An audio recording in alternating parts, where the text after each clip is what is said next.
വിമതർ ഭരണം പിടിച്ച സിറിയൻ ജയിലിൽ നിന്നും ബ്രേക്കിംഗ് ന്യൂസ് വരുന്നു. സിറിയൻ ജയിലിൽ മനുഷ്യരെ അറക്കുന്ന അറവുശാലകൾ കണ്ടെത്തിയെന്ന് റോയിട്ടേഴ്സ് മാധ്യമം പുറത്തുവിട്ടിരിക്കുന്നു. ഇസ്ലാമിക സ്വേച്ഛാധിപതിയായിരുന്നു ഇതുവരെ സിറിയയിൽ ഭരണം നടത്തിയത്. സിറിയയിലെ ബാഷർ അൽ അസാദ് ഭരണകൂടത്തെ അട്ടിമറിച്ചപ്പോൾ വിമതർ ഡമാസ്കസ്, ഹമ, അലപ്പോ എന്നിവയ്ക്ക് സമീപമുള്ള സർക്കാർ ജയിലുകളിൽ വർഷങ്ങളോളം ഉണ്ടായിരുന്ന തടവുകാരെ വിട്ടയച്ചു. 10,000-കണക്കിന് തടവുകാരെയാണ് തുറന്നുവിട്ടത്. കാലിയായി കിടന്ന സിറിയൻ ജയിലുകളിൽ നടത്തിയ പരിശോധനയിലാണ് ഇപ്പോൾ കുപ്രസിദ്ധമായത് മനുഷ്യ അറവുശാല എന്ന് വിളിക്കപ്പെടുന്ന സെയ്തനയകൾ കണ്ടെത്തിയത്. അതിലും നടുക്കമുളവാക്കുന്നത് 1,00,000-ലധികം ആളുകൾ സിറിയൻ ഭരണകൂടത്തിന്റെ ജയിലുകളിൽ ഈ അറവുശാലകളിൽ മരിച്ചിട്ടുണ്ട് എന്നതാണ്. ശരിയത്ത് നിയമം അനുസരിച്ചുള്ള ശിക്ഷയായിരുന്നു ഇത്തരം മനുഷ്യ അറവുശാലകളിൽ നടപ്പാക്കിയത്. ഒരു ആധുനിക ലോകത്ത് ചിന്തിക്കാവുന്നതിലും അപ്പുറത്താണ് സിറിയയിലെ ഇസ്ലാമിക സ്വേച്ഛാധിപതിയിൽ നിന്നുമുണ്ടായ നടപടികളുടെ വാർത്തകൾ. പ്രധാന ജയിലിൽ മാത്രം തയ്യാറാക്കിയ സെയ്തനയയിൽ, അതായത് അറവുശാലയിൽ 30,000-ലധികം പേർ വധശിക്ഷയ്ക്ക് വിധിക്കപ്പെട്ടു. 2011 മുതൽ സെയ്തനയയിൽ നടന്ന കൊലപാതകം, പീഡനം, നിർബന്ധിത തിരോധാനങ്ങൾ, ഉന്മൂലനം എന്നിവ സിവിലിയൻ ജനതയ്ക്കെതിരായ ആക്രമണത്തിന്റെ ഭാഗമായാണ് നടത്തിയത്. അത് വ്യാപകവും ആസൂത്രിതവും ഭരണകൂടത്തിന്റെ കാടത്തു നിയമം നടപ്പാക്കലുമായിരുന്നു. സെയ്തനയയിലെ നിയമലംഘനങ്ങൾ മനുഷ്യരാശിക്കെതിരായ കുറ്റകൃത്യങ്ങൾക്ക് തുല്യമാണ് എന്ന് റിപ്പോർട്ട് പറയുന്നു. ഇതിനിടെ മനുഷ്യാവകാശ സംഘടനയായ ആംനസ്റ്റി റിപ്പോർട്ട് വന്നിട്ടുണ്ട്. അതും ഞെട്ടിപ്പിക്കുന്നതാണ്. സെയ്തനയ സൈനിക ജയിലിൽ 2 തടങ്കൽ കേന്ദ്രങ്ങളുണ്ട് എന്ന് ആംനസ്റ്റി റിപ്പോർട്ട് പറയുന്നു. 2011 കലാപം ആരംഭിച്ചത് മുതൽ അറസ്റ്റ് ചെയ്യപ്പെട്ട സാധാരണക്കാരെ ഒരു ചുവന്ന കെട്ടിടത്തിൽ പാർപ്പിച്ചു. ചുവന്ന കെട്ടിടം സൂചിപ്പിക്കുന്നത് മരണശിക്ഷ വിധിച്ചവരെ പാർപ്പിക്കുന്നു എന്നാണ്. റെഡ് ബിൽഡിംഗിൽ ആയിരക്കണക്കിന് അന്തേവാസികൾ രഹസ്യമായി വധിക്കപ്പെട്ടതായി റിപ്പോർട്ട് പറയുന്നു. ഈ വധശിക്ഷകളിലെ സംഭവങ്ങളുടെ ശൃംഖല വിവരിച്ചുകൊണ്ട് റിപ്പോർട്ട് പറയുന്നത് ഇങ്ങനെ: ഇവരെ വധിക്കുന്നതിന് മുൻപ് ഇരകൾ ദമാസ്കസിലെ അൽ ഖാബൂൺ പരിസരത്ത് സ്ഥിതി ചെയ്യുന്ന മിലിറ്ററി ഫീൽഡ് കോടതിയിലെ വിചാരണയ്ക്ക് വിധേയമാകും. പ്രതിഭാഗത്തെ കേൾക്കാതെ തന്നെ വധശിക്ഷയ്ക്ക് വിധിക്കപ്പെടുന്നു. തുടർന്ന് ലിസ്റ്റ് ചെയ്ത തടവുകാരെ ചുവന്ന കെട്ടിടത്തിന്റെ ബേസ്മെന്റിലെ ഒരു സെല്ലിലേക്ക് കൊണ്ടുവരുന്നു.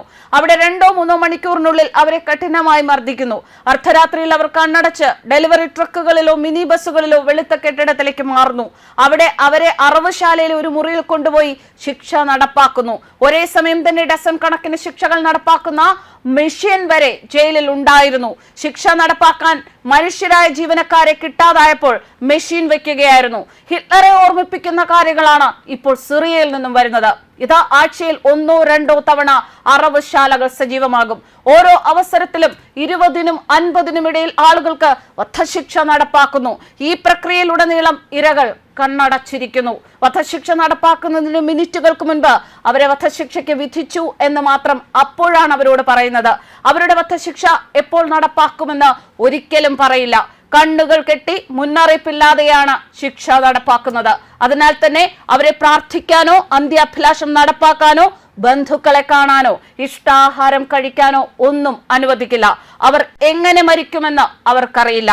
വധശിക്ഷ നടപ്പാക്കിയ ശേഷം ഇരകളുടെ മൃതദേഹങ്ങൾ ഒരു ട്രക്കിൽ കയറ്റുകയും രജിസ്ട്രേഷനായി തിഷ്രീൻ ഹോസ്പിറ്റലിലേക്ക് മാറ്റുകയും ചെയ്യും. അവിടെ സിറിയൻ ഭരണാധികാരിയെ കാണിക്കാൻ വീഡിയോ ഫോട്ടോഷൂട്ടുകൾ നടത്തിയ ശേഷം തിഷ്രീൻ ഹോസ്പിറ്റലിലെ വലിയ കുഴികളിലേക്ക് മൃതദേഹങ്ങൾ തള്ളിയിടുകയാണ്. കുഴിക്ക് സിമന്റ് സ്ലാബ് വാതിൽ ആയിരിക്കും. അടുത്ത ശിക്ഷ കഴിഞ്ഞ് ബോഡികൾ വരുമ്പോഴായിരിക്കും പിന്നീട് കോൺക്രീറ്റ് വാതിൽ തുറക്കുക. ഈ സമയത്തുണ്ടാകുന്ന ദുർഗന്ധം മാറ്റാൻ വലിയ യന്ത്രത്തിൽ വായുവും പെർഫ്യൂമുകളും പമ്പ് ചെയ്യും.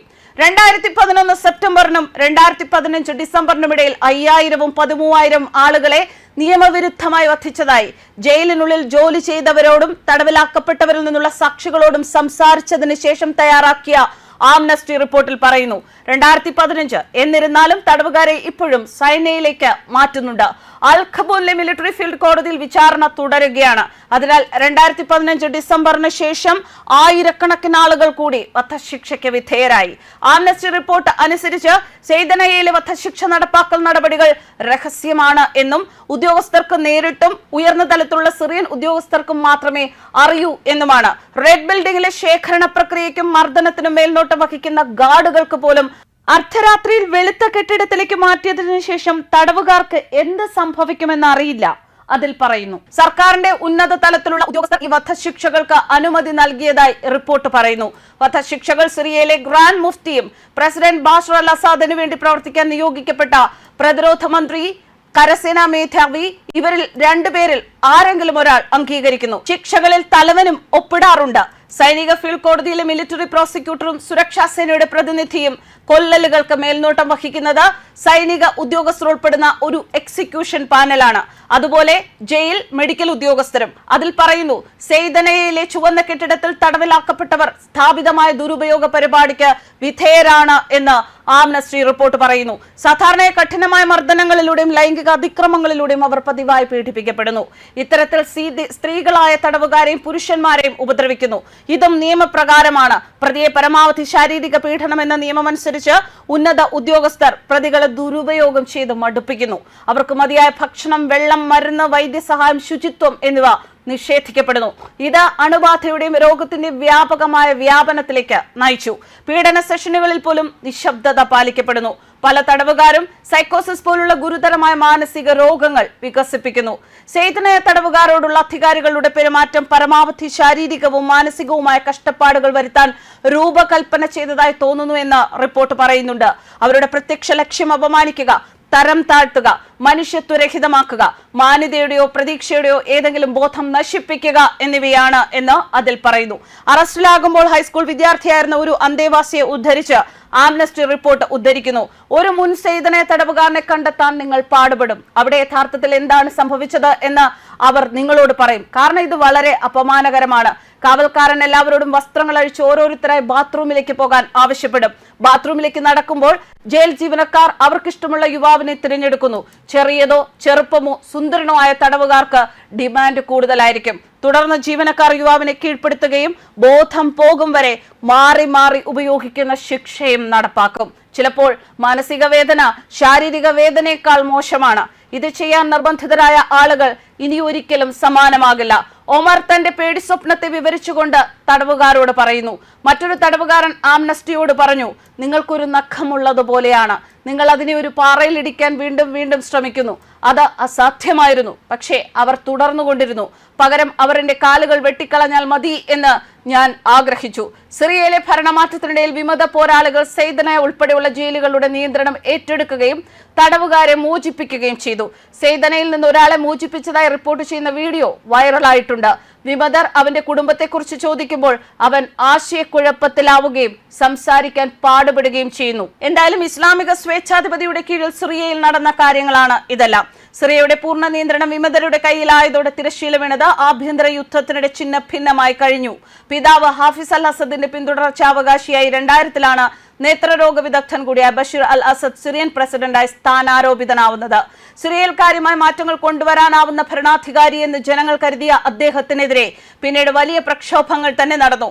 കലാപം ആഭ്യന്തര യുദ്ധമായി മാറിയതോടെ സഖ്യകക്ഷികളായ ഇറാന്റെയും റഷ്യയുടെയും പിന്തുണയോടെ പ്രതിപക്ഷത്തിന്റെ നിയന്ത്രണത്തിലുള്ള നഗരങ്ങൾ തകർത്ത് കീഴ്പ്പെടുത്താൻ ബഷർ തന്റെ സൈന്യത്തെ അഴിച്ചുവിട്ടു. ഇതിനു പിന്നാലെ സിറിയയിലെ സർക്കാർ തടങ്കൽ കേന്ദ്രങ്ങളിൽ വ്യാപകമായ പീഡനങ്ങളും നിയമവിരുദ്ധമായ വധശിക്ഷകളും നടക്കുന്നതായി അന്താരാഷ്ട്ര അവകാശ സംഘടനകളും പ്രോസിക്യൂട്ടർമാരും ആരോപിച്ചുകൊണ്ട് രംഗത്തെത്തി. 5 ലക്ഷത്തോളം പേരാണ് സിറിയൻ ആഭ്യന്തര യുദ്ധത്തിൽ കൊല്ലപ്പെട്ടത്. സിറിയയിൽ യുദ്ധത്തിന് മുൻപുണ്ടായിരുന്നത് 23 ദശലക്ഷം പേരായിരുന്നു എങ്കിൽ യുദ്ധം തുടങ്ങി ഇതുവരെയുള്ള കണക്കനുസരിച്ച് ജനസംഖ്യയിലെ പകുതിയിലേറെ പേരെ മാറ്റിപ്പാർപ്പിക്കുകയും ചെയ്തു. പതിയെ തുടങ്ങിയ കലാപം ആഭ്യന്തര യുദ്ധത്തിലേക്ക് നീങ്ങിയപ്പോൾ ദശലക്ഷക്കണക്കിന് സിറിയക്കാരാണ് അതിർത്തികൾ കടന്ന് ജോർദാൻ, തുർക്കി, ഇറാഖ്, ലബനൻ എന്നിവിടങ്ങളിലേക്കും യൂറോപ്പിലേക്കും പലായനം ചെയ്തത്. വിമതർ സിറിയൻ തലസ്ഥാനം പിടിച്ചടക്കിയതോടെ അസദ് രാജ്യം വിട്ടു എന്നാണ് റിപ്പോർട്ടുകൾ. അസദ് എവിടെയാണെന്ന് ഇതുവരെയും വ്യക്തമായിട്ടില്ല. ബഷർ അൽ അസദ് രാജ്യം വിട്ടതോടെ അവരുടെ 54 വർഷത്തെ കുടുംബവാഴ്ച കൂടിയാണ് സിറിയയിൽ അവസാനിച്ചത്. രാജ്യം ഭരിക്കുന്നത് ഇനി ആര് എന്ന ചോദ്യവും ഇതിനൊപ്പം അവശേഷിക്കുന്നു. News desk Karma news.